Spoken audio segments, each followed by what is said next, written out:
नमस्ते गुरुजी। जय गुरुजी महाराज, शुक्राना गुरुजी। जय गुरुजी संगत जी। आज हम सब मिलकर के गुरुजी की कृपा से एक कोशिश श्री शिव महापुराण स्व अध्याय में पंचम युद्ध खंड अध्याय 12 का पाठ करेंगे। ओम गं गणपतये नमः। वक्रतुंड महाकाय सूर्यकोटि समप्रभा निर्विघ्नं कुरु मे देव सर्व कार्येषु सर्वदा। ओम नमः शिवाय। शिवजी सदा सहाय। ओम नमः शिवाय। गुरुजी सदा सहाय। जय गुरुजी। अथ द्वादशो अध्यायः। सनत्कुमार उवाच। एतस्मिन्नन्तरे शम्भुं प्रसन्नं वीक्षय दानवः तस्त्राजगाम सुप्रीतो मयोदग्धः कृपाबलात्। प्रणनाम हरं प्रीतया सुरानन्यानपि ध्रुवम् कृताञ्जलिर्तस्कन्दः प्रणनाम पुनः शिवम्।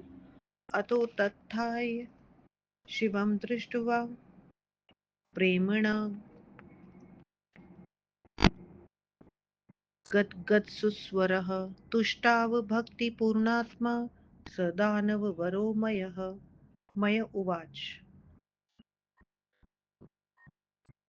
देव देव महादेव भक्तवत्सल शंकर कल्पवृक्ष स्वरूपो असि सर्वपक्ष विवर्जितः ज्योतिरूप नमस्ते अस्तु विश्वरूप नमो अस्तु ते नमः भूतात्मने तुभ्यं पावनाय नमो नमः चित्ररूपाय नित्याय रूपातीताय ते नमः दिव्यरूपाय दिव्याय सुदिव्याकृतये नमः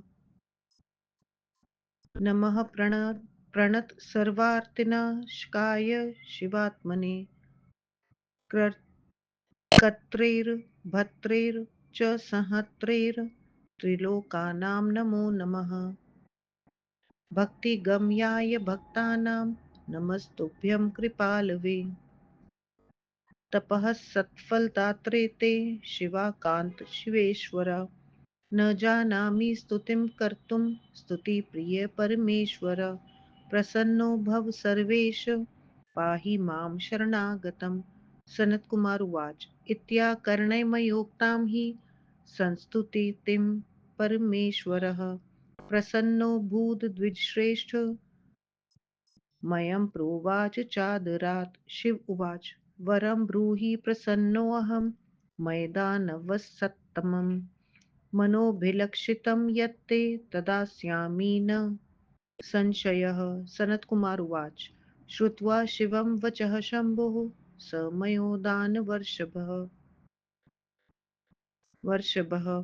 प्रत्युवाच प्रभुं नत्वा नतस्कन्धः कृताञ्जलिः मय उवाच।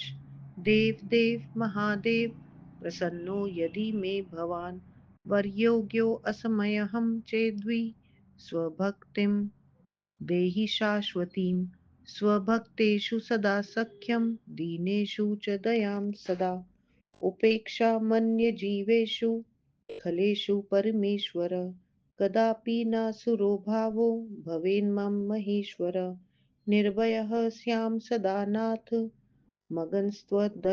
मगनस्त्वद्भजने शुभे। सनत कुमार उवाच। इति सम्प्रार्थे मानस्तु शङ्करः परमेश्वरः प्रत्युवाच मयं नाथः प्रसन्नो भक्तवत्सलः। महेश्वर उवाच। दानवृषभ धन्यस्त्वं मद्भक्तो निर्विकारवान् प्रदत्तास्ते वराः सर्वे भीपिस्ता ये तवाधुना गच्छ त्वं वितलं लोकं रमणीयं दिवोऽपि हि समेतः परिवारेण निजेन मम शासनात् निर्भयस्तत्र सन्तिष्ठ सहृष्टो भक्तिमान् सदा कदापि नासुरो भावो भविष्यति मदाज्ञया।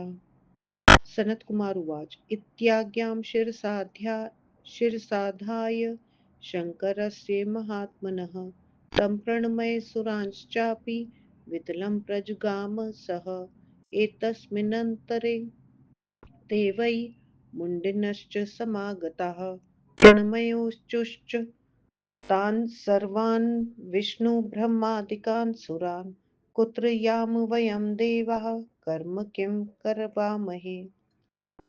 आज्ञापयत नः शीघ्रं भवदादेशकारकान् कृतं दुष्कर्म चास्माभिः हरे। हे विधे सुराः दैत्यानां शिवभक्तानां शिवभक्तिर्विनाशिता कोटिकल्पानि नरके नो वासस्तु भविष्यति नो द्वारो भविता नूनं शिवभक्तविरोधिनां परन्तु भवदिच्छात् इदं दुष्कर्म नः कृतं तच्छान्तिं कृपया ब्रूत वयं वः शरणागताः। सनत्कुमार उवाच तेषां तद्वचनं श्रुत्वा विष्णुब्रह्मादयः सुराः अब्रुवन्मुण्डिनस्तांस्ते स्थिता नगरे कृताञ्जलीन्। विष्णुवादय ऊचुः न भेत्वयं भवदीभस्तु मुण्डिनो वै कदाचन शिवाज्ञयेदं सकलं जातं चरितमुत्तमं युष्माकं भविता नैव कुगति कुगति कुगतिर्दुःखदायिनी शिवदासा यतो यूयं देवर्षि हितकारका सुरश्रीहित कृच्छ्रुः सुरश्रीहित कृतप्रियः सुरर्षिहितकृन्नृणां कदापि कुगतिर्न हि अध्यतो मतमेतं हि प्रविष्टानां नृणां कलौ कुगतिर्भविता ब्रूमः सत्यं नैवात्र संशयः भवति भवति भवति भवति धीरा गुप्तभावान्माज्ञया तावन्मरुस्थलीसेव्या कलिर्यावत् समाव्रजेत् आगते च कलौ यूयं स्वमतं स्थापयिष्यथ कलौ तु मोहिता मूढाः सद्ग्रहीष्यन्ति वो मतम् इत्यागपतः सुरैश्चैश्च मुण्डिनस्ते मुनीश्वर नमस्कृत्य गतास्तत्र यथोदिष्टं स्वमाश्रमं ततः स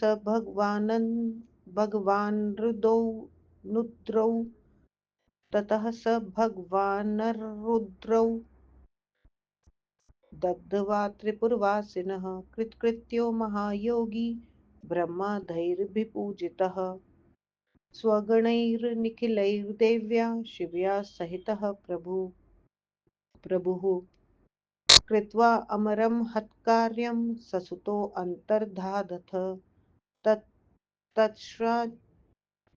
तच्छ्रान्ते देवे परिवारान्विते शिवे धनुः शररथाढ्यैश्च प्राकारोऽन्तर्धमागमत् ततो ब्रह्मा हरिर्देवा मुनिगन्धर्वकिन्नराः नागाः सर्पाश्चाप्सरः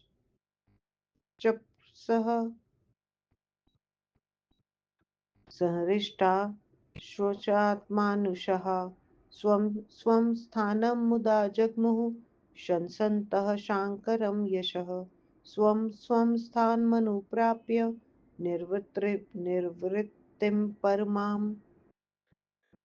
ययुः एतते कथितं सर्वं चरितं शशिमौलिनः त्रिपुरक्ष्यसंसूचिपरलीलान्वितं महत् धन्यं यशस्यमायुष्यं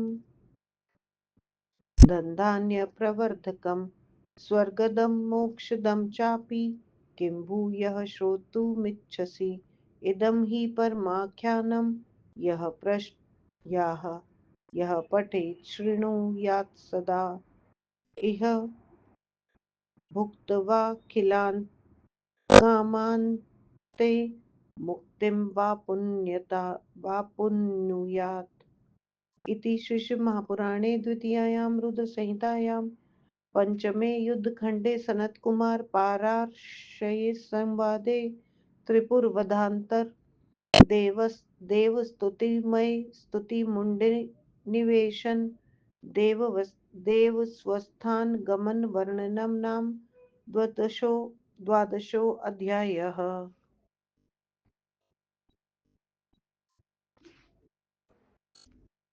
व्याख्या। सनत कुमार जी ने कहा, इसी बीच में शिव जी की कृपा से जलने से बचा हुआ मय दानव शिव जी को प्रसन्न देखकर वहां आया। शिव जी तथा अन्य देवताओं को हाथ जोड़कर तथा सिर झुकाकर प्रणाम किया। फिर उठकर शिव जी को देखकर गदगद स्वर से भक्ति पूर्वक मय दानव ने उनकी स्तुति की। मय दानव ने कहा, देव देव महादेव भक्त वत्सल शंकर, आप सभी पक्षों से रहित कल्प वृक्ष के समान हैं। आप ज्योति स्वर ज्योति रूप विश्व रूप पवित्र आत्मा तथा सबको पवित्र करने वाले हैं, अतः आपको नमस्कार है। विभिन्न रूपों वाले नित्य रूपातीत महे नमस्कार है। दिव्य रूप दिव्य दिव्य आकृति वाले आपको नमस्कार है। सभी भक्तों के कष्टों का नाश करने वाले शिवात्मा, तीनों लोकों के कर्ता भरता सहर्ता, आपको नमस्कार है। भक्तों को भक्ति द्वारा प्राप्त होने वाले कृपालु, तपस्या के फल को देने वाले शिवापति शिवेश्वर, आपको नमस्कार है। हे परमेश्वर, हे स्तुति प्रिय, हे सर्वेश, मैं स्तुति करना नहीं जानता, आप मुझ शरणागत पर प्रसन्न होकर मेरी रक्षा कीजिए। सनत कुमार जी ने कहा, इस प्रकार मेरे द्वारा कही गई स्तुति को सुनकर हे नारद, शिव जी ने प्रसन्न होकर आदर से मय से कहा। शिव जी ने कहा, हे दानव श्रेष्ठ, मैं तुमसे प्रसन्न हूँ, अपना इच्छित वर मांगो, मैं निस्संदेह तुम्हें दूंगा। सनत कुमार जी ने कहा, मय दानव शिव जी के शुभ वचनों को सुनकर प्रभु को हाथ जोड़कर प्रणाम कर तथा सिर झुकाकर कहने लगा। मय दानव ने कहा, देव देव महादेव, यदि आप मुझ पर प्रसन्न हैं और मैं वर पाने के योग्य हूँ तो मुझे अपनी सनातन भक्ति दीजिए। हे परमेश्वर, अपने भक्तों के साथ सदा मित्रता, दीनों में दया, खल तथा अन्य जीवों के प्रति उपेक्षा कीजिए। हे महेश्वर, मेरे मन में कभी असुर भाव पैदा न हो। हे नाथ, मैं तुम्हारे भजन में मग्न रहकर सदा निर्भय रहूं। सनत कुमार जी ने कहा, इस प्रकार मय दानव द्वारा प्रार्थना करने पर प्रसन्न भक्त वत्सल शिव जी ने उत्तर दिया। महेश्वर ने कहा, हे दानव श्रेष्ठ, तुम धन्य हो, मेरे भक्त हो, विकार रहित हो। मैंने तुम्हारे इच्छित सभी वर इस समय तुम्हें दे दिए हैं। तुम मेरी आज्ञा से सपरिवार वितल लोक में चले जाओ, वह स्वर्ग से भी अधिक रमणीय है। तुम भक्ति भावना से युक्त होकर प्रसन्न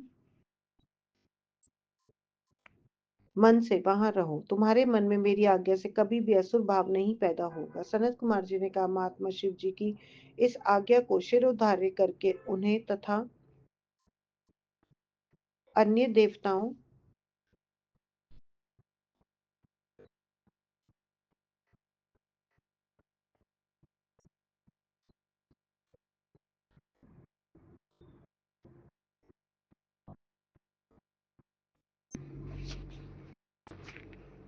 अन्य देवताओं को भी प्रणाम कर वह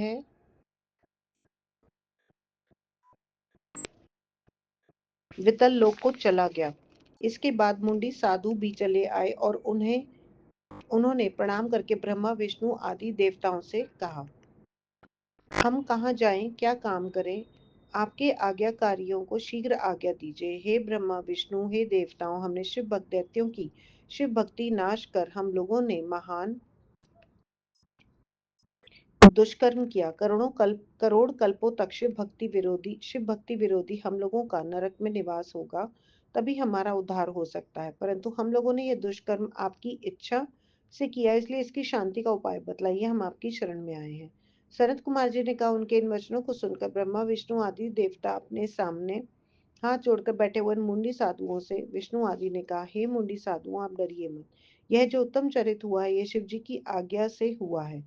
तुम लोगों की दुखदायिनी दुर्गति नहीं होगी, क्योंकि तुम लोग शिव भक्त एवं देवता तथा ऋषियों के हितकारक हो। शिव जी देवता तथा ऋषियों का हित करने वाले हैं, और देव एवं ऋषियों का जो हित करता है वह उनका प्रिय होता है। अतः देव ऋषियों के हित करने वालों की कभी कुगति नहीं होती है। आज से तुम्हारा यह मत कलयुग के मनुष्यों का होगा और उनकी कुगति होगी, ऐसा मैं तुमसे सत्य कह रहा हूँ। मेरी आज्ञा से आप सभी मुंडी गुप्त रूप से मरुभूमि में निवास करो, जब तक कलयुग का भूलोक में प्रवेश नहीं हो जाता। कलयुग के आते ही तुम अपने मत का प्रचार करना, कलयुग के लोग तुम्हारे इस मत का संग्रह करेंगे। इस प्रकार हे मुनिवर, ब्रह्मा आदि देवों की आज्ञा से वे उन देवताओं को प्रणाम करके अपने आश्रम को चले गए। त्रिपुर वासियों का दाह करने के बाद कृतकृत्य महायोगी भगवान शिव जी की ब्रह्मा आदि देवताओं ने पूजा की। इस बहुत बड़े देवताओं के कार्य को अपने समस्त गणों, दोनों पुत्रों तथा पार्वती के साथ भगवान शिव जी अंतर ध्यान हो गए। परिवार सहित महादेव जी के अंतर ध्यान होने के बाद धनुष, बाण, रथ आदि भी वहां से अंतर ध्यान हो गए। फिर ब्रह्मा, विष्णु आदि देवता, मुनि, गंधर्व, किन्नर, नाग, सूर्य, अप्सराएं तथा मनुष्य प्रसन्न होकर शिव जी के सुयश का वर्णन करते हुए अपने अपने स्थानों में जाकर सुख शांति से रहने लगे। इस प्रकार हमने त्रिपुर वध से संबंधी महान लीला से युक्त चंद्रशेखर शिव जी का उत्तम चरित्र तुमसे कह दिया गया है। यह चरित्र उत्तम यश को देने वाला, आयु को बढ़ाने वाला, धन धान्य को बढ़ाने वाला, स्वर्ग तथा मोक्ष को देने वाला है। अब तुम क्या सुनना चाहते हो? इस उत्तम चरित्र को जो सदा सुनता है वह इस लोक में समस्त सुखों का भोग करके अंत में मोक्ष को प्राप्त करता है। इस प्रकार परम महेश्वर पंडित तारादत्त त्रिपाठी के पुत्र डॉक्टर ब्रह्मानंद त्रिपाठी द्वारा रचित शिवा टीका टिप्पणी आदि से सम्मिलित शिव महापुराण में त्रिपुर वदानंतर देव स्तुतिमय स्तुति मुंडी निवेशन देव स्वस्थान गमन वर्णन नामक 12वां अध्याय समाप्त। ओम नमः शिवाय, शिवजी सदा सहाय। ओम नमः शिवाय, गुरुजी सदा सहाय। आज का सारा जाप पाठ गुरु महाराज आपके श्री चरणों में गुरुजी स्वीकार करना। भूलों गलतियों के लिए माफ करना गुरु महाराज। जय गुरुजी, शुक्राना गुरुजी।